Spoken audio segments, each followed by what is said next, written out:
I want the Park Service to be an inspiration to anyone and everyone who comes across us. My name is Carita Waters, and I work for the National Park Service Rivers, Trails, and Conservation Assistance Program. Bureaucracy can be our biggest obstacle, and we need to get beyond it. My name is Dave Moore. I'm the Associate Regional Director for Administration for the Northeast region of the National Park Service.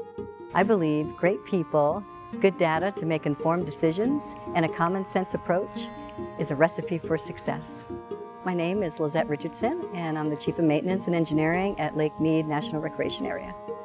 I work for the Rivers, Trails, Conservation Assistance Program, and we're about 70 staff across the country who are all National Park Service staff out in communities. And we're taking the mission of the Park Service, the recreation and conservation mission of the Park Service, out to people where they are. So we're here on the lovely Potomac River, which is my home watershed. I grew up in the Chesapeake Bay, and I love this river, and it's really been an inspiration for me in the work that I do. I work for the Northeast Regional Office in Philadelphia, which for me is really exciting because it's only a couple blocks down from Independence National Historical Park, which is really the birthplace of this country. It's an incredible urban resource and such a historical icon. Lake Mead is a very operations-intensive park. It encompasses 1.5 million acres over 2 states and is twice the size of Rhode Island. We've just completed, or will be completing, 100 years of existence as an organization, the first of its kind in the world.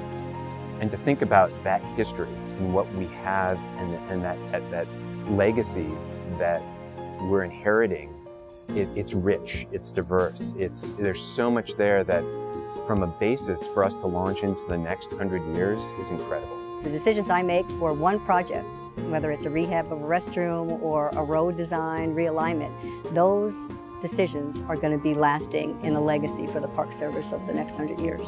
And I have a role now to also share that with my staff who's going to be here after me, that they need to think about their decisions today can't be short-sighted. We have to look at the bigger picture.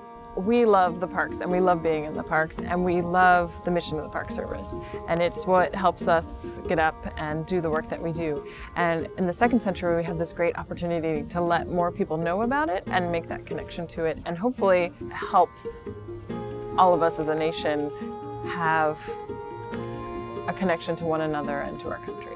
In the project arena, we go through a value analysis exercise to make sure that we get the best alternative for the desired outcome.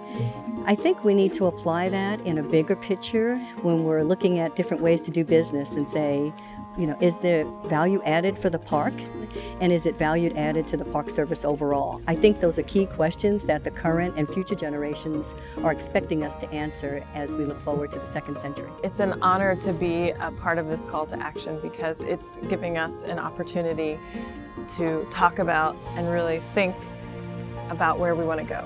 I think for the call to action to be successful, it can't be a top-down approach.